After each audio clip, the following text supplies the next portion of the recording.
Deb Kierstead here with Live Skills Money. Today I'm here with Jamie Page, a local realtor. I wanted to talk to Jamie about what's important for kids today to be learning so that they're prepared when they're ready to buy a house. How are you today, Jamie? I'm good. How are you? I'm great.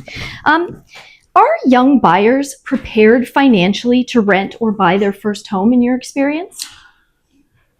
No, and as time has gone on, it's more evident that they're not prepared. So we're seeing, as values of properties are going up and rent rates are going up, we're not seeing first-time buyers enter into the market and renters enter into the market till they're into their 30s and sometimes mid 30s, where years ago, because the property values were a lot less and the rent rates were a lot less, we'd see first-time buyers coming into the market early 20s, 25, and they're just not able to purchase a property or rent because the values are so high and they need such a large down payment.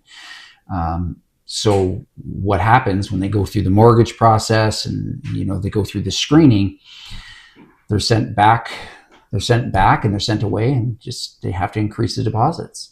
And it's tough to do. It's tough to do because deposits on a property in our market here are into the hundreds of thousands. So it's tough. How often do you see young clients struggle with basic living expenses or deposits? Well, deposits is the big one. Living expenses, not as much as in living expenses. It's just the prep that needed to be done for them to make this purchase. They just don't have the funds. Right. What common financial mistakes do young people make when looking for housing? It's the way the process is to buy a property or to rent, but mainly buy a property, is there's a lot of screenings that you have to go to be approved to purchase a property. So there's really not mistakes they could make at the point of trying to get qualified for a mortgage, because you either do or you don't. But what I'm finding now is very few are going and saying, you know what, I make a good living, and my girlfriend or my wife or however it works, I'd like to buy a property. And they talk to a financial mortgage person, and they're just not ready, because yes, they might have good income, but they're going to need a larger deposit because the property values are so high. So I don't believe the mistake is made after they buy. It's that they're just not able to buy. Right. How do early money habits affect their housing choices later in life, in your opinion? It's everything. If they don't, the saving, it's the saving. So if they make the decision, they're in their 20s, yeah, I want to buy a house, I'm going to start saving. It's going to take years to build up enough for a deposit to purchase a property. So I don't think you could start young enough. The people that I'm able to help purchase a home, every one of them, started saving young, built, and it just snowballed, and they're in the position to buy because they have that big, large deposit. Unless they're gifted money or they come from a wealthy family where the family's going to help them out, if they want to do it on their own, they have to start young. Even if you're making a very high income, it's still hard to save in a snap. So it has to start young. Well, that's why I'm a huge advocate of saving strategies and starting those strategies young, like paying yourself first, making sure you're putting that money aside. And you were the realtor for my son, and he started, using a strategy when he was 12, and that's how he was able to buy the house when he was able to, because he'd started so young. Because, like you said, you have to be starting like decades before you want to buy that house. When Caleb, your son, came to me, I was like, poor guy, he's just trying to find out whether he can, but I don't think he's going to qualify. And I kept directing him towards a mortgage broker, because most of the time, 99% of the time when somebody comes to me and says they want to buy a house, they just don't qualify. And the reason he was able to buy a property and get into the market, and which will change his life, 10, 15 years down the road, was because he had savings. Simple as that. What financial skills do you wish teens learned before they moved out of their home, of their parents' home? Sorry. To have a cushion, and I try to teach my kids this, is, don't spend what you make. Save, like save for a rainy day. Have a cushion. Don't get into having to buy things on credit and interest rates, and I think they need to. Most of the world lives in debt, and when you live in debt, you're paying interest, and that's making somebody or some corporation or some business wealthy. So if you're not paying debt, if you're not paying high interest rates, or you're not paying interest rates on credit cards, you are keeping all of your money. So the biggest thing I would tell people is, and I tell my kids this, is save, have some money in a savings for a rainy day. Don't touch it. And if you get lucky enough, keep on building it up, and it's going to help your future. When I spoke to a mortgage broker, Keith Tinson, he mentioned one of the kind of things that was a problem was that a lot of young people weren't qualifying, that they had already purchased a car and had a big car loan, something like that.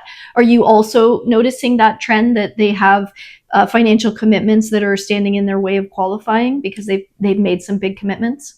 Yes, the ones that haven't planned it out, yes, and the ones that aren't prepared, for sure. Like, and I've ran into the same things Keith has. Is, somebody will call me up. Now, most of the time when it comes to financing of a property, I'll screen them a little bit, and then I'll send them off to a mortgage broker so they give them the bad news. But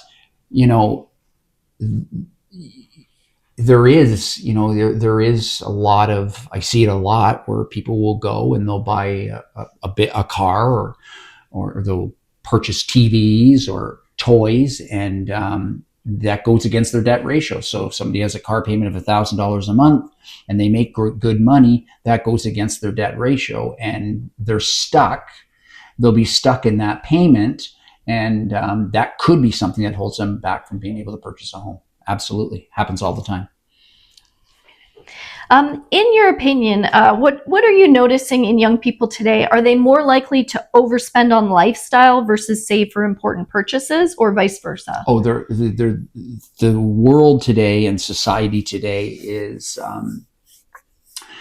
back when we were younger, we didn't spend the money on the lifestyle things that the younger generation does, and there's no question of that. Whether it's I find it's in clothing, entertainment, how they go out, where they drink Starbucks every day, yes, right? Where they drink $6 their or $7 coffees. coffee. Yes, it's just absurd. And then it comes down to the time when they decide that, oh yeah, no, I want to grow up now and I would like to purchase a home. Oh, I wish I had all that money that I wasted on the Aritzia tracksuits and the Starbucks coffees. It is definitely something I see a lot. Now, not everybody, but it is definitely a trend, no question. Do you notice a difference? Like, so how long have you been a realtor? 20 years. 20 years. Do you notice, have there been shifts that way in the young people's spending habits, or do you think that it's No, consistent? there's a shift. I mean, and I believe social media plays a massive role in that. And there definitely is a shift. It's refreshing to come across somebody like Caleb. A guy like Caleb, your son, was not the norm. Most people at that young age are not ready and prepared to buy a property, and because of the decisions he made when he was younger, that's why he was able to. Do I see that happening with a lot of people? No. I just don't see that. And a lot of it is priorities, and saving for the future is just not one of them with most people in this generation. Um, what trends do you notice in young people's approach to home ownership? Unfortunately, we're never going to be able to do it. I hear that a lot. We're never going to be able to do it. We're never going to be able to get in the market. And part of that is true. The property values have went up so high through some crazy things that have happened. But I believe that is true in the fact that you won't be able to get into the market as soon as you would have wanted to. So, maybe you can't get into the market when you're in your early 20s. But if you start planning properly and you're motivated, um, you will be able to get into it. The most important thing is once you're in, you're in. And that's the sad part is I hear that, oh, we just won't. And it's almost like they give up and say, I'll never be able to. But if when they first come to that idea that I'd like to purchase a property, if they could have rewound 10 years before that and started just saving a little bit and allowed that savings to snowball, they'd be able to get into the market early. But the most discouraging thing would be that the younger generation just thinks they never can get in. And personally, I think parents aren't always helping that they're basically telling their kids you're never going to be able to afford it, and then the kids are saying, then they start to believe that too, Well, right? they will go along with it, and I've heard Yeah. it. Like, I mean, and I'm not just, this isn't something that I think. I've heard that hundreds and hundreds of times from both people that have kids and the kids also.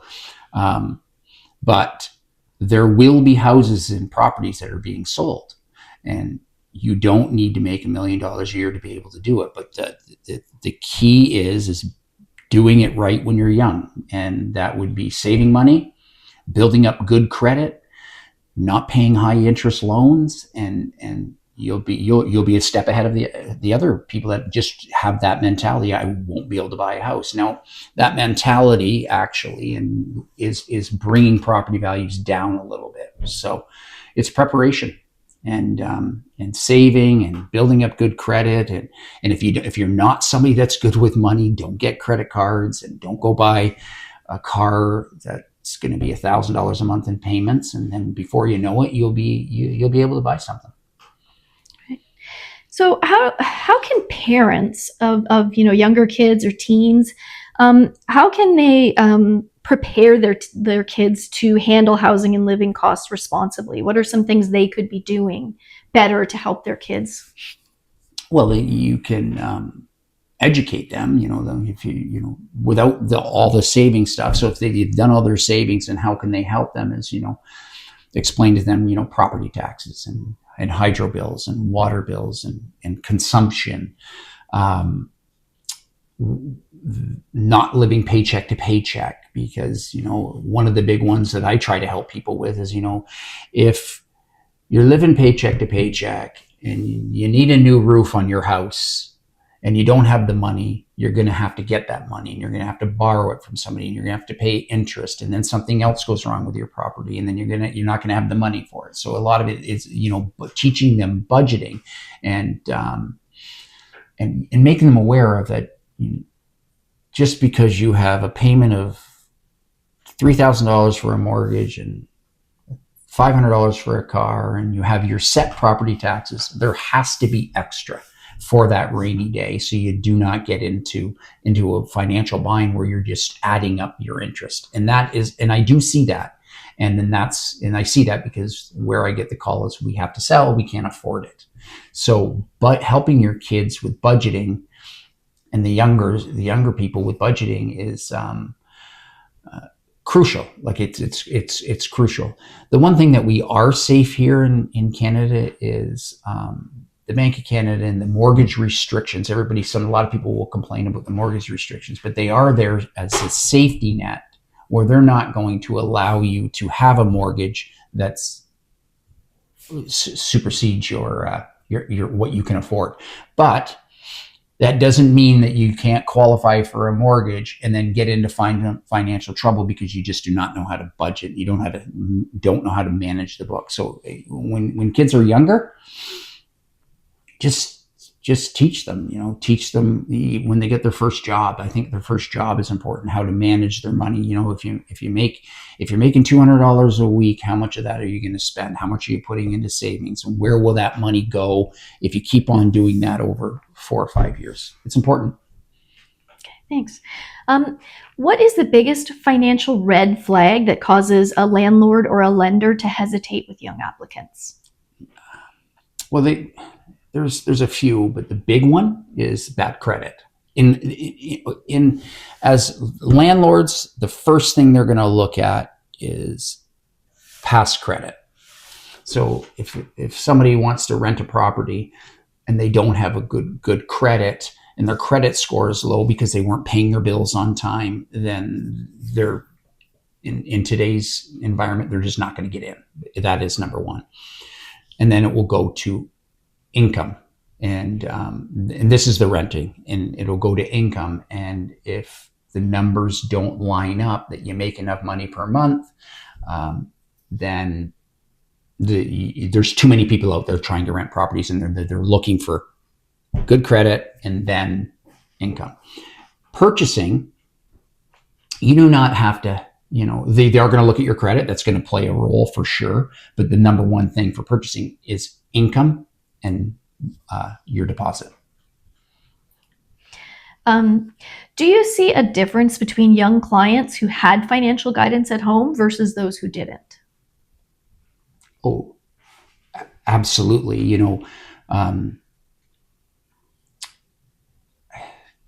There's there's just mainly it's based on saving, right? The and sometimes it'll be good guidance at home, and sometimes it'll be the opposite, where they've started saving a bunch of money because they saw that their parents were horrible with money, and they experienced that lifestyle, and they just don't want it for themselves. That's what happened with me. And so yes, there's good guidance at home, and you teach your kids saving. If you make $1, save 50 cents of it, and then go have fun with the other 50 cents. Yes. And also, but I have seen where people are like, I've experienced it with a few, especially now, if somebody's young and they're buying, I want to know how they got into that position. Did your parents give you a bunch of money for this deposit? No. I worked hard and started saving when I was younger. And, I had $10,000 in the bank, and I bought a $500 car when I was 18, things like that. So yes, I think guidance at home is great, but sometimes the people at home need guidance too. Right. So it's got to be good, healthy guidance with a positive mindset, Yep. right? Yep. Yeah. What would you say surprises young adults most about the true cost of living on their own? I'm going through this with my daughter. I think the big thing is the unexpected expenses, where if you don't have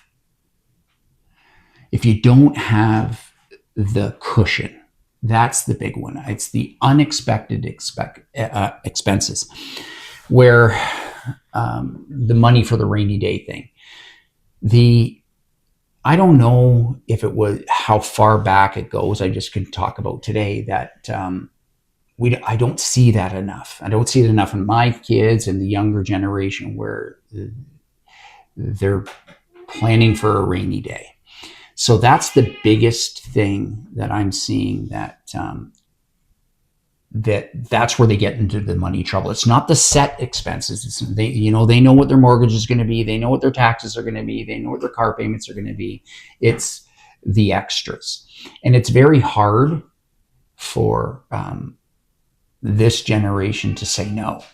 And I've explained this to my kids, there's countless institutions out there waiting for you to get into financial trouble. And they are going to give you money at high interest rates. And then once that starts, it's almost impossible to catch up. That's how they get in trouble. In your opinion, how important is credit history compared to savings when young people are trying to buy a house? Which do you think is the bigger challenge for most young people today? Well, I find that people that are saving have a good credit history. Hmm. when it comes to actually being able to purchase, you're going to go to a bank and you're going to say, I want to buy a house. They're going to look at both. But you could have the best credit rating on the planet. You have a 900 credit score, but if you don't have a deposit, you don't have a decent income. You're not going to be able to buy. Renting is a little bit different. They're more. From my experience, they're looking more at credit history. Credit. I mean, you'll have to have an income that will be able to support the rent payments. But if you can have an income that will support the rent payments and you have a horrible credit history, you have no chance to get a rental. It's almost impossible unless you have an in, or you know somebody that's renting their property. Or what will happen is, and this just happens a lot, is there'll be a co-signer, somebody with a good credit history and good income that will co-sign for them. Do you find, like, I'm not sure if a lot of young people realize that it's not good enough to not have a bad credit rating, but you also have to have a good credit rating. That if you have there's no history there, that can also count against you. That, the bank wants to see that you've had a credit card and been able to pay, that you've Yeah, had a payment and you've paid it on time. yeah. If you get your as early as you can get a credit card, if you can help your child, you have to, even if it's a $500 limit, and you teach them to use it, and then the balance, that the statement comes in and you pay the balance in full, and you do that over a period of time, it's just going to skyrocket your credit score. And teach them diligence on any bills that they're getting, or anything that it could be a membership at the gym, whatever it is. If you have a membership at the gym and you're paying your gym membership on time, does that help? That helps your credit rating also. But it's very important that that's going to help your credit rating very slowly. But it doesn't take much for your credit rating to drop quickly, and that could be a missed payment, minimum payments, not paying your memberships on time, whatever it is. But yes, it's extremely important to have a good credit rating, and the earlier you start building it, the higher that score will climb. What money habits make young adults look low risk in the eyes of landlords or lenders? Just what we said: savings and credit. Savings and credit.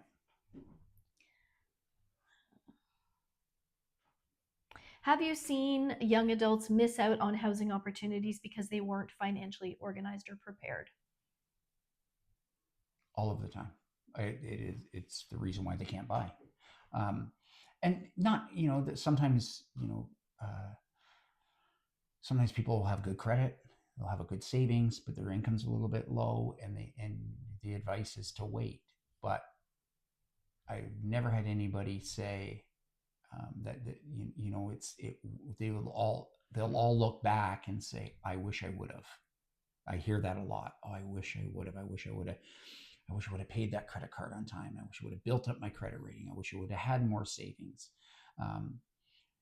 And that's probably the biggest one is, I wish I would have. If you could give parents one piece of advice to help their kids become housing ready adults, what would it be? Start saving as young as you possibly can. And it doesn't have to be big. Um,